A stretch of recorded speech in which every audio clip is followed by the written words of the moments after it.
ജന്മനക്ഷത്രങ്ങളുടെ പൊതുസ്വഭാവങ്ങൾ. ഓരോ നക്ഷത്രത്തിലും ജനിച്ചാലുള്ള പ്രത്യേകതകൾ. ഓരോ നക്ഷത്രത്തിനും അശുഭങ്ങളായ നക്ഷത്രങ്ങൾ, ദോഷശാന്തിക്കും ഐശ്വര്യത്തിനുമായി അനുഷ്ഠിക്കേണ്ട കാര്യങ്ങൾ, അനുകൂല നിറങ്ങൾ തുടങ്ങിയവയാണ് ഈ അധ്യായത്തിൽ ഉൾപ്പെടുത്തിയിരിക്കുന്നത്. ഓരോ നക്ഷത്രത്തിനും പ്രതികൂലമായ നക്ഷത്രങ്ങളിൽ ശുഭകർമ്മങ്ങൾ ഒഴിവാക്കേണ്ടതാണ്. ആ നക്ഷത്രത്തിൽപ്പെട്ടവരുമായി കൂട്ടുപ്രവർത്തനങ്ങൾ, അവരെ കണി കാണൽ, അവർക്ക് വേണ്ടി ജാമ്യം നിൽക്കുക തുടങ്ങിയ കാര്യങ്ങൾ ഒഴിവാക്കണം. ഓരോ നക്ഷത്രത്തിൻ്റെയും ദേവതയെ നിത്യം ഭജിക്കുന്നതും ഉത്തമമാണ്. ദശകാല വ്യത്യാസങ്ങൾ പരിഗണിക്കാതെ ജീവിതകാലം മുഴുവനും നക്ഷത്ര ദേവതയെ ഭജിക്കാം. അതിനുള്ള മന്ത്രങ്ങളും ഇവിടെ ഉൾപ്പെടുത്തിയിട്ടുണ്ട്.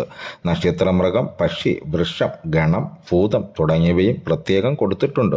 ഓരോ നക്ഷത്രജാതരും അവരവരുടെ മൃഗത്തെയും പക്ഷിയെയും ഉപദ്രവിക്കുകയോ കൊല്ലുകയോ ചെയ്യാൻ പാടില്ല. അവയെ പരിരക്ഷിക്കുവാൻ കഴിയുമെങ്കിൽ അത് ആയുർവർദ്ധനകരവുമാണ്. നക്ഷത്രവൃക്ഷത്തെ നട്ടുവളർത്തുന്നതും ഐശ്വര്യപ്രദമാണ്. വരുണൻ ദേവതയായിരിക്കുന്ന ചതയ നക്ഷത്രം തികച്ചും കുംഭരാശിയെ പ്രതിനിധീകരിക്കുന്നു. രാഹുവാണ് ദശാനാഥൻ. ഈ നാൾ ജനിക്കുന്നയാൾക്ക് മുൻകോപം ജാസ്തിയായിരിക്കും. എന്നാൽ ഇവർ ശുദ്ധഹൃദയരാണ്. നിവൃത്തിയുള്ളത്ര ആരോടും അഹിതമായി പെരുമാറുവാനോ സംസാരിക്കുവാനോ ഇവർ ഒരുമ്പെടാറില്ല. അത്തരം സന്ദർഭങ്ങൾ ഉണ്ടായാൽ സാമാന്യ മര്യാദയുടെ പേരിൽ ഒരു സങ്കോചം ഇവരെ ബാധിക്കുന്നത് കാണാൻ കഴിയും. ഇവർ അനിത രസാധാരങ്ങളായ ചില ഗുണങ്ങളെല്ലാമുണ്ട്. ആശ്രിത വാത്സല്യം, ഔദാര്യം, പെരുമാറ്റത്തിലുള്ള യോഗ്യത, സൽക്കാരശീലം എന്നിവയെല്ലാമാണ് ആ ഗുണവിശേഷങ്ങൾ. മാർദ്ദവമുള്ള ശരീരം, അന്യാദൃശമായ കർമ്മകുശലത, വിശാലമായ നെറ്റി, ആകർഷണീയങ്ങളായ കണ്ണുകൾ, സൗമ്യതയെ പ്രകാശിപ്പിക്കുന്ന മുഖം, നീണ്ടുയർന്ന നാസിക, അല്പം കുടവയറ്, ഉദാരമായ പെരുമാറ്റം ഇവയെല്ലാം ഈ നാളുകാരുടെ പ്രത്യേകതകളായിരിക്കും. ഒരു നോട്ടത്തിൽ തന്നെ ഇവർ ഭാഗ്യവാന്മാരോ കുലീന കുടുംബജാതരോ ആണെന്ന് തോന്നത്തക്ക പ്രത്യേക ലക്ഷണം ഇവർക്കുണ്ടായിരിക്കും. സത്യധർമാദികളെ കഴിവതും കൈവിടാതെ പറയുകയും പെരുമാറുകയും ചെയ്യുന്നവരായിരിക്കും ഇക്കൂട്ടർ. അവരെ ആദർശനിഷ്ഠന്മാരെന്ന് പറയാം. പക്ഷേ ആദർശത്തിൻ്റെ പേരിൽ ഇവർക്ക് വലിയ ശത്രുക്കളെയും മത്സരങ്ങളെയും ജീവിതത്തിൽ പലപ്പോഴും നേരിടേണ്ടി വരും. ചതയം നാളുകാർ പൊതുവെ എല്ലാ കാര്യങ്ങളിലും ശോഭിക്കുന്നവരായിരിക്കും. സ്വാർത്ഥലാഭം കൂടാതെ നിഷ്പക്ഷമായും നീതിനിഷ്ഠമായും ഇവരുടെ മുമ്പിൽ വരുന്ന കാര്യങ്ങളെ പരിഗണിക്കും. ജാതിമത ചിന്തകൾക്ക് അതീതമായി ചിന്തിക്കുവാനും പ്രവർത്തിക്കുവാനും ഇവർ നിഷ്കർഷിക്കുന്നു. സൃഷ്ടിപരമായ പ്രവർത്തനങ്ങളിൽ ഇവർക്ക് സാമർഥ്യം കൂടിയിരിക്കും. ഒരാളിനെക്കുറിച്ചോ ഏതെങ്കിലും കാര്യത്തെക്കുറിച്ച് തന്നെയോ ഇവർക്കൊരു അഭിപ്രായം തോന്നിയാൽ അത് പിന്നെ മാറ്റുവാൻ പ്രയാസമായിരിക്കും. ബുദ്ധിശക്തിയും കർമ്മകുശലതയും ഉള്ളവരാണ് ഇവരെങ്കിലും ചഞ്ചല ചിത്തന്മാരായി ഇരിക്കുമെന്നു കൂടി പറയേണ്ടതുണ്ട്. ചതയ നാളുകാരെ മിക്കവാറും ഭാഗ്യവാന്മാരാണെന്ന് പറയാമെങ്കിലും ഗുണദോഷാനുഭവങ്ങൾ ഇവർക്ക് സമ്മിശ്രമായേ ഇരിക്കുകയുള്ളൂ. സ്വജനങ്ങളെ കൊണ്ട് ഇവർക്ക് മിക്കവാറും ക്ലേശമുണ്ടാകാറുള്ളത്. ബന്ധപ്പെട്ടവർക്ക് എന്തും ഏത് സന്ദർഭത്തിലും ആവശ്യപ്പെടാതെ പോലെ കൊടുക്കാൻ ഇവർക്ക് യാതൊരു മടിയും ഉണ്ടാകില്ലെന്നിരിക്കലും സ്വജനങ്ങളുമായി രമ്യമായൊരു ജീവിതം ഇവർക്ക് സാധ്യമായി വരുന്നില്ല. വിശേഷിച്ച് സഹോദരങ്ങളെ കൊണ്ട് ഇവർക്ക് പലവിധ മനപ്രയാസങ്ങൾക്കുമിടയുണ്ട്. പിതാവിനെ കൊണ്ടും ഇവർക്ക് പറയത്തക്ക ഗുണങ്ങളൊന്നും സിദ്ധിക്കുന്നില്ല. എന്നാൽ മാതൃഗുണം ഇവർക്കുണ്ടായിരിക്കും. ആരോഗ്യ വിഷയത്തിൽ മെച്ചമായ നില പുലർത്തുന്നവരാണെന്ന് ഇവരെ കണ്ടാൽ ആർക്കും തോന്നാമെങ്കിലും വാസ്തവം അതല്ല. നിസ്സാരമായ ഏതെങ്കിലും കാര്യമുണ്ടായാൽ ഇവർ ക്ഷീണപരവശരാകും. വേദനകളോ വിഷമതകളോ സഹിക്കാൻ ഇവർ അശേഷം ശക്തിയുള്ളവരായിരിക്കുകയില്ല.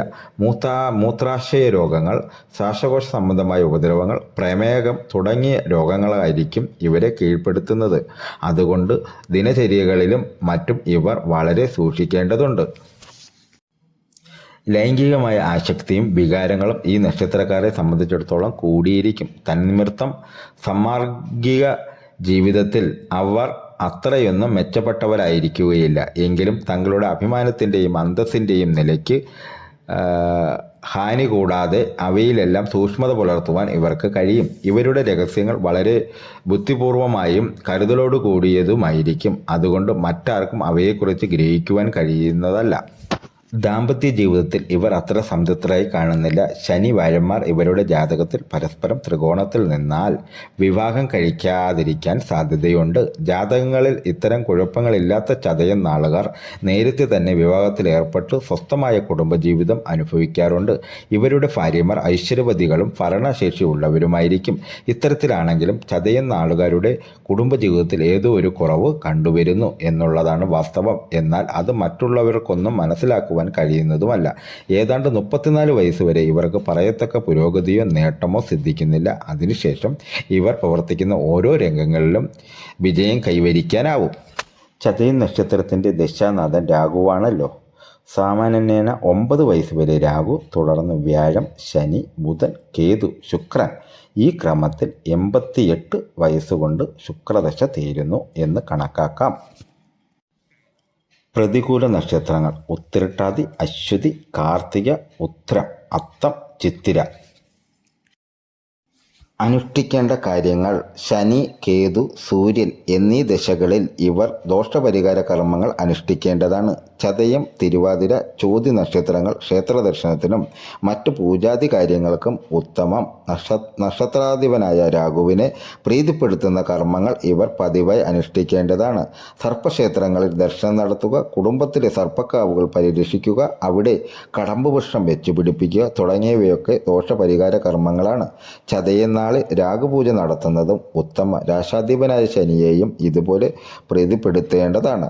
ശനിദോഷ പരിഹാര കർമ്മങ്ങൾ മുമ്പും സൂചിപ്പിച്ചിട്ടുള്ളത് പ്രതിപ്രകാരം അനുഷ്ഠിക്കുക. കറുത്ത വസ്ത്രങ്ങൾ ഇവർക്ക് അനുകൂലമാണ്. നക്ഷത്രമൃഗം: കുതിര, വൃഷം, കടമ്പ്, ഗണം അസുരഗണം, യോനി സ്ത്രീ, പക്ഷി മയിൽ, ഭൂതം ആകാശം. ഈ വീഡിയോ എല്ലാ കൂട്ടുകാർക്കും ഇഷ്ടമായി കാണുമെന്ന് ദൈവനാമത്തിൽ വിശ്വസിച്ചു കൊള്ളുന്നു.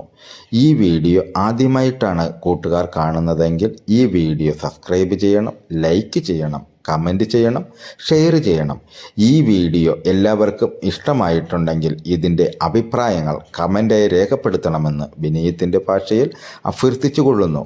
ഇനി അടുത്ത ഒരു വീഡിയോയുമായി അടുത്ത ദിവസം നമുക്ക് പരിചയപ്പെടാം കൂട്ടുകാരേ.